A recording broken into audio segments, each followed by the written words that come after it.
Hello everyone. Today I'm featuring an interesting experimental video. It's a 5-minute jerk with 24 kilogram kettlebells.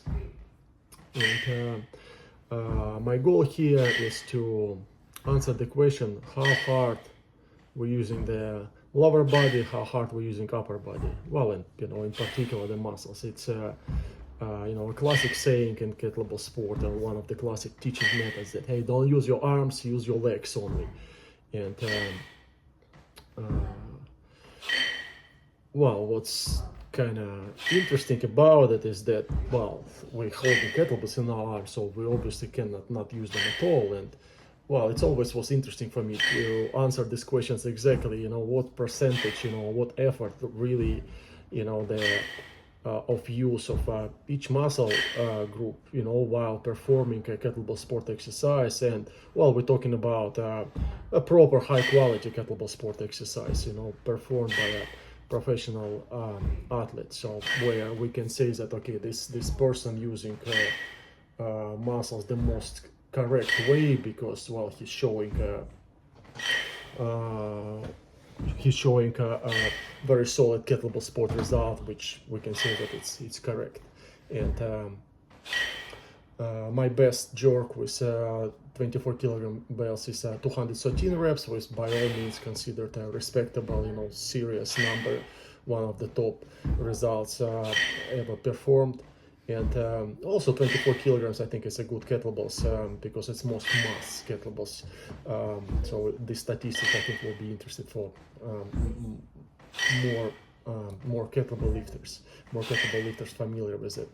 Well, I took a 5-minute set and kind of moderate effort, not absolute maximum pace, because I suspect that on absolute maximum pace the percentage of muscle use can be slightly different from cruising pace.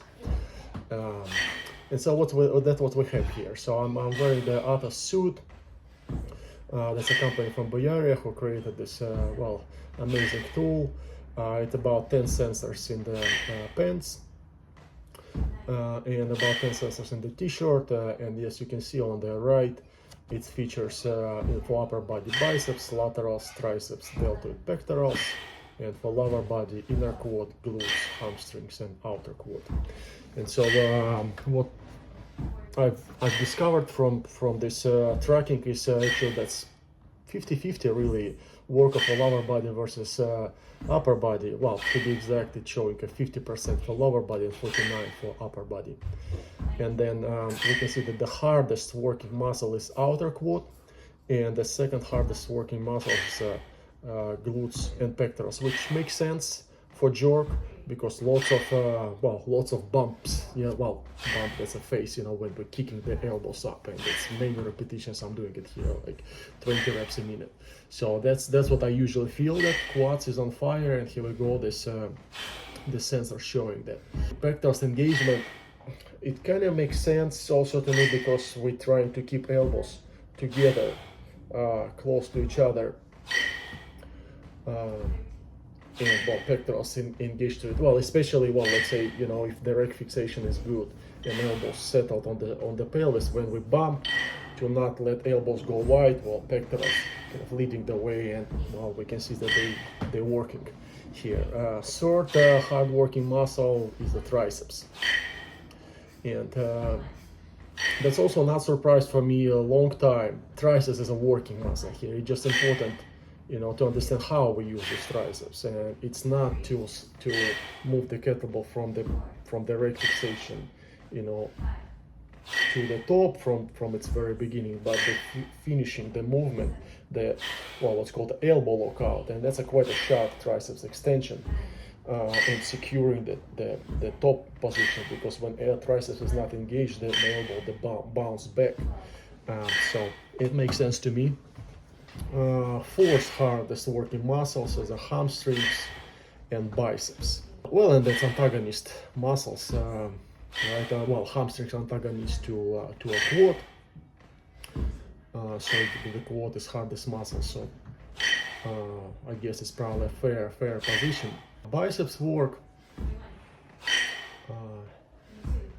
is interesting, and I guess that's also antagonist work.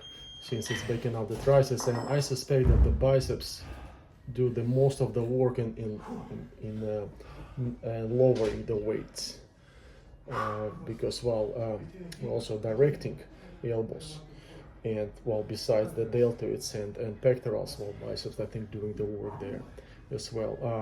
Deltoids number 5, that's a pleasant score, because you definitely don't want to use your delts too hard, because tired delts is killing your jerk for sure. So it's basically kind of showing that deltoids, quite in a relaxed stage here. So that's good. Inner quad scoring so low because as you can see on the right graphic that's showing live engagement of a muscles, it's unfortunately it doesn't work, so it's not scoring the percentage. And I suspect if it was working, then the position of inner quad engagement were higher, even when we look on the way, how hard the inner quad works. It's showing us 128 score, so I can imagine the second quad will give about the same score. And the least working muscles and laterals, well, that makes sense also, and because there's no clean, there's no pulling phase. So here we go. That's a statistics.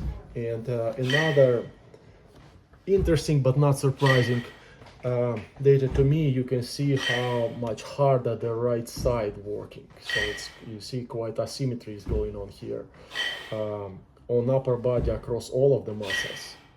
For biceps 102 against versus 77, for triceps 115 versus 108. Well, not too far. For deltoids 108 versus 69, quite hard. In pectorals 128 versus 90.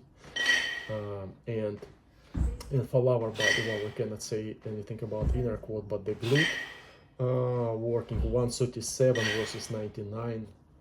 Hamstrings not too far from each other, and quads quite symmetrical, 131 and 130.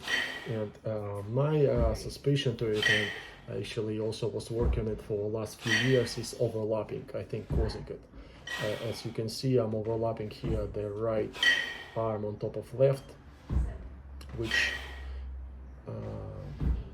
takes some load of the right arm and the right elbow, possibly standing not as hard on the iliac crest. And I think that's why the upper body muscles compensated for it, especially we can see the pectorals, the deltoids, the biceps, well, basically this dynamic phase. And you see also, because the elbow is not connected that hard, it also makes the glute, the right glute, working harder.